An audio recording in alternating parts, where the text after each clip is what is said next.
Hello, thanks for your interest. This video is a segment from a National Lesbian and Gay Journalists Association New Ways seminar. Stay tuned for more opportunities to learn skills and strategies for news coverage of HIV and AIDS. All right, the story behind the story. How do you get this out? When the numbers tell you something and nobody wants to talk about it, or when the numbers don't tell you everything and you still need to talk about it, how do you do that? And that's where investigative reporting comes in. And on the panel for this section is April Hunt, experienced investigative reporter, most recently with PolitiFact Georgia. She now went over to the other side, working in public relations for Emory. So she says it's been 2 months. Okay, so April asked me to go easy on her. And Craig Schneider of the Atlanta Journal-Constitution, the hot news team reporter. We were going to be joined by Ben Swan of CBS 46. Unfortunately, he had to cancel because he was sent out on assignment. So, thank you. Pleasure. Let's start then. So, when you're thinking about a story, you see something in the numbers, you look at the MMR report, and you think there's something there. How do you turn that hunch into a story? Well, let me start by, I actually have a bit of a confession to make regarding the story that they wanted me to talk about today, which was Fulton County squandering about $9 million worth of an HIV grant that was supposed to get more testing, more information out to more communities. I had to go back and look at this story because we wrote it last year, and I'm really proud of it, particularly that it came out, it exposed this problem, and 3 days later, the Fulton County Health Director resigned. So it had impact as well. But I went back and I started thinking about it, and I realized, although I'm very proud of this story, we didn't actually break the news about the $9 million being squandered. And I wondered whether or not I should sort of tell you all that, being that this story was here and being celebrated. And then I went over the emails that I was getting from the group here, and I realized that the moderator was going to be the guy who broke the story. I too realized this. But I didn't realize so, this. when Jim, when you ask, what investigative work did you do to uncover that story, it would be that I read your story.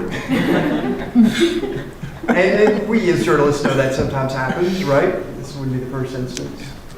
But an important story. What were you asking? So what do you do? Yeah. Where do you start? Well, how many people here are reporters? Oh, a good number of you are reporters. Well, you get a hunch, you get a tip, and then you go and dig it out, and you try to talk to the topmost official you can get who can speak about this with some expertise. You try to get past any public relations people who are in the way and trying to make that official look better. You get whatever numbers you can get, any kind of data. You put in open records requests to try to get the figures. And when they try to thwart you, as Fulton County did with this story, you keep going back to them and you keep putting in, refined open records requests. And I think, the difference, I think that what made with this story was that sometimes you find what you consider a rabbi, and that's somebody who knows this story and who'll speak to you honestly with some depth about it. And for me, that was Jeff Graham. Some of you may know Jeff. He's the head of Georgia Equality. Very plugged in, very open, very honest guy. Jeff also happened to be on the advisory panel for overseeing this grant. So he was golden for me. He had been there step by step, seeing this stifling bureaucracy hold up the spending of this grant, seeing that the people who were running the grant were inexperienced, seeing all of the screw-ups along the way, and then talking to me about it. So he was sort of that ace in the hole that you get every once in a while as a reporter. And that was really great for me, you know. And then April, when you were with PolitiFact, you all actually kind of truth squatted this, some of these numbers. Tell us about that story and how you got to that. So in the midst of pretty much every respectable media outlet in Atlanta beating up on Fulton County for squandering money at a time when we know there's a crisis here and we know these are just facts, the Fulton County made what I thought was a kind of a boneheaded move to send out a press release to talk about how great they had done, because a new study said that Atlanta had seen a huge drop in the number of people dying from AIDS. And we said, there's no way, these people have got it all wrong. And it turns out actually that that's true. And that's, I think, what the previous folks were talking about, is the understanding the complexity of the data. And that's where I think in any good, I don't care if you're going to be an investigative reporter or just if you're reading the news, try to remember the context of the complexity of that and the diversity. You're only going to see it from your angle. And that's where I think, kind of as a plug for NLGJA, the other minority journalism groups, there's value in going and talking to your black colleague, your gay colleague, to see what you're missing. Because they're going to know something you don't know. They just have a different viewpoint on this. And so for Atlanta, it's true. This organization analyzed the data from 2004 to 2012, and then we found the addendum numbers going up to 2014 that showed pretty much in every big city in the country, with unfortunately the exception of Detroit, which Detroit is an outlier in a lot of ways, the number of people dying from AIDS in big cities has dropped dramatically in every city. And cities tend to be where people with HIV and AIDS live. There's actually a high concentration of that, so that's great news. But so that sounds great until you go and talk to the CDC and you look at those numbers and say, but it's still pretty bad in Atlanta, so what's going on? How does that work? Well, the number of people dying from this disease is down in part because of better care, better drugs. But if you flip the numbers and you look back at how many people are actually getting diagnosed, new diagnoses, Atlanta's in the top 3. So we're not great. And that's where you start getting into those risk factors that you need to know that we have a very large African American population. We're in the South where we did not expand Medicaid, and there's other contexts to that. So people aren't dying, that's great, except more people are becoming diagnosed, and so how are we going to address that? The investigative part of it is trying to put all that into context. And what I noted, a theme was skepticism. Yeah. You have to be skeptical, right? How important is that, Craig? Well, you have to be incredibly skeptical and check out everything that you can humanly check out. Even when you find this, so-called rabbi, you have to check what they say, and the credibility is the coin of the realm when you're a reporter, and you've got to go in skeptical. You've got to go, but you can't. At the same time, you can't be a son of a bitch about everything. You can't just sort of. When I was younger, I used to go in and sort of say, I'm with the media, I'm with the press. I want this information, I want it now. And if they gave me gumph on it, I would yell at them, and people would say I would New York them. I would just go off on them. And I as I'm older now, I found that it's better to keep a congenial relationship as much as you can with that source. And it worked out even with this story. We were finishing up with the story. I was still talking to the Fulton County PR person, Jessica Corbett, and I was going over, and I actually fact check in a way that is somewhat controversial, in that I will read sections of a story back to people to make sure that I'm getting it right. It doesn't give them any right of refusal. It doesn't, give them any right to change it. But I've noticed that sometimes in the word that you would not expect, people will take a tonal thing. So I actually read the actual words, and that can tick people off, some journalists off. I do it. I find that 90% of the time it's good. The person that I may be doing an investigation on, they know what's coming. In other words, the frying pan is going to come from the front. It's not going to come from the back, you know? And that can help build your relationship later as well. And I've heard other reporters do this, where they sort of let them know what's coming. And it keeps a relationship going, so it's not always adversarial.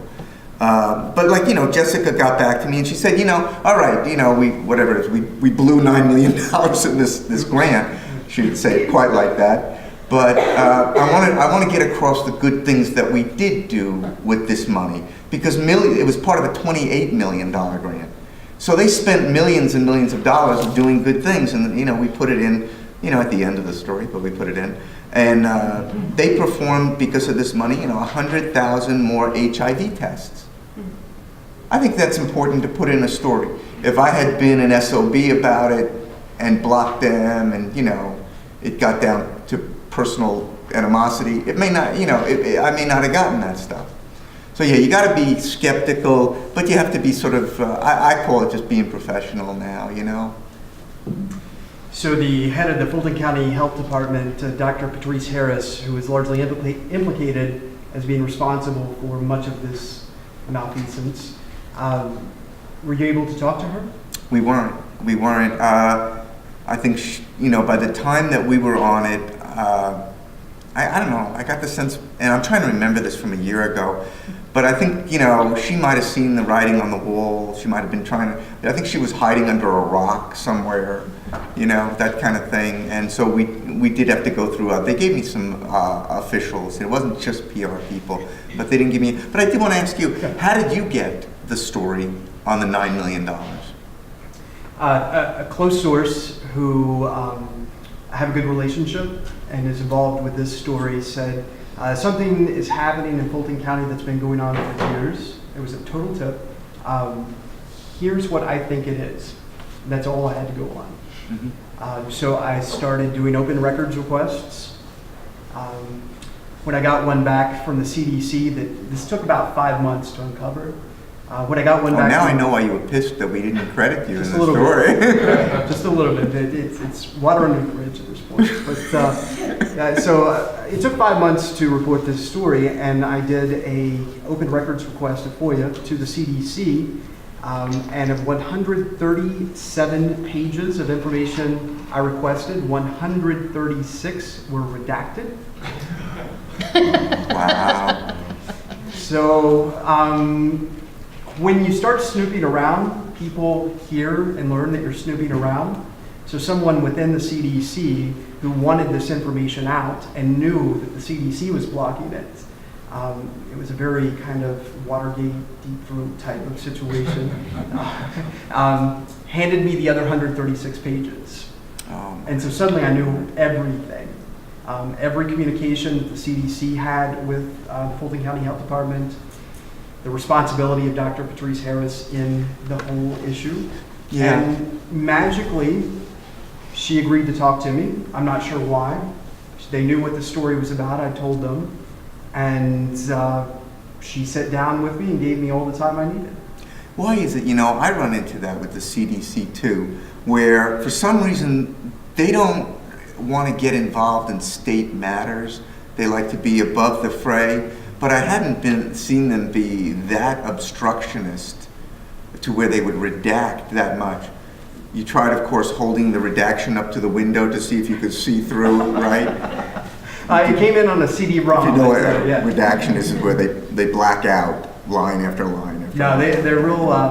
They're technical now, so they'll put this page redacted on the CD-ROM. You won't even get the black lines anymore. But what was amazing to me was, even after doing the first story, when I found out that she had intervened and blocked the CDC from coming in to help the department, the CDC offered, hey, we know it's bad there, let us come in, talk to your county officials, help you get this in order.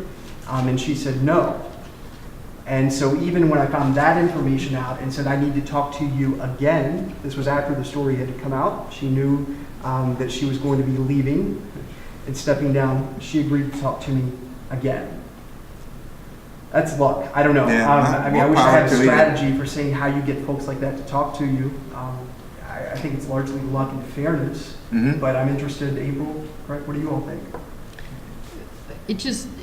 Between the two of you, you kind of highlight what I think you need is the context, because you found them really failing.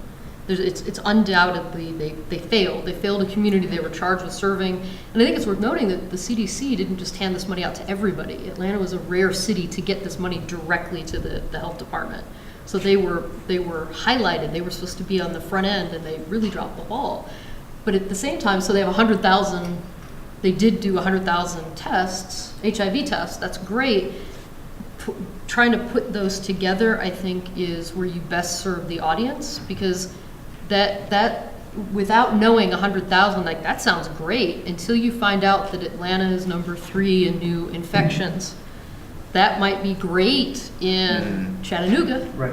That might be fantastic in Tampa.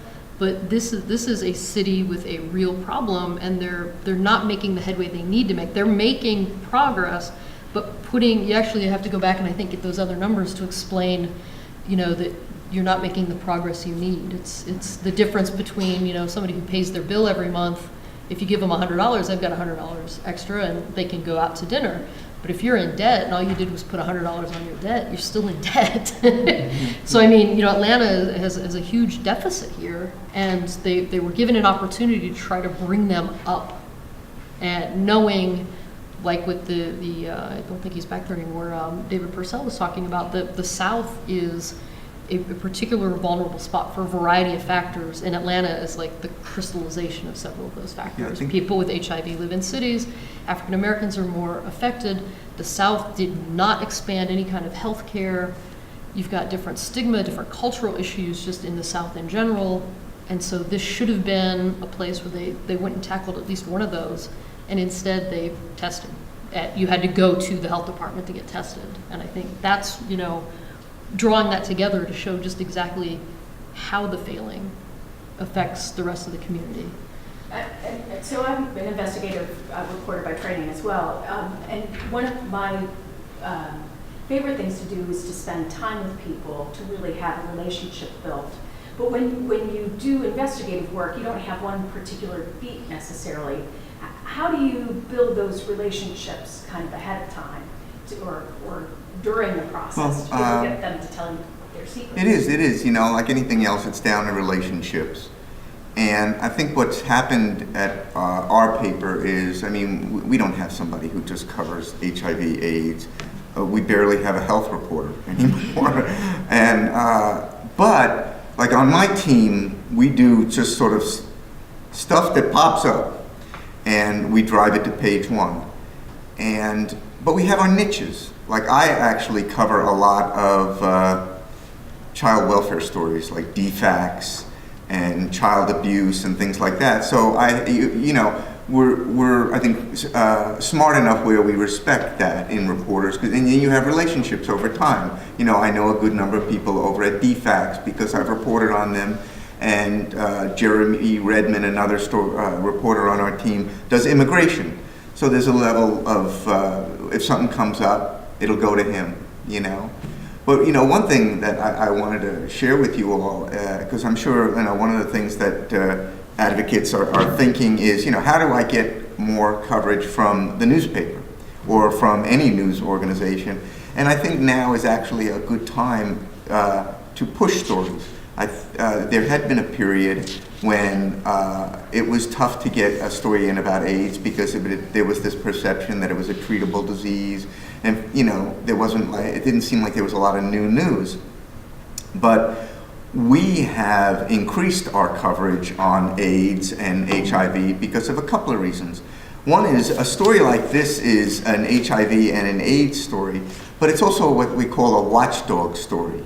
It watches over government, and it exposes, ineptitude, corruption, and so forth. We love that stuff because all of our reader surveys say that's what our readers want us to be in the community, is a watchdog, a defender for people, to watch over the government. And so this story, what does it do? It tells you that the government did a bad job on this, Also, there were some things that came out of this story that my editor started to get very excited about. For instance, I think, and tell me if I'm wrong, that the greatest number of people living with HIV is now in the South. Yes. Well, what do you know? That's sort of news, because it's not LA, it's not New York, it's not San Francisco, it's the South. And you wouldn't, off the bat, think about that. And that opens up what we're doing, sort of an ongoing series on that. And what does it turn out? Well, it turns out that in these rural areas in particular, among other things, you got a lot of stigma, a lot of bad health care, and so I think that now is a time to push stories to news organizations. I had this off-the-record conversation with a ranking official at the CDC, and I said, yet every year you all write another check to Fulton County, and every year it gets bigger. So they don't spend it in 1 year, and you take it back. They say, oh, can we have that back, and we'll spend it this year, and can we have a little more? And every year of the grant, that's happened. I said, why? This is asinine. And the person said, because at the end of the day, it's the best we can do. We have to reach these people. This is the best method of doing it. Basically, we hold our nose, write that check, and hope that we reach more people. Jim, I mean, the sense I get is that, yeah, exactly.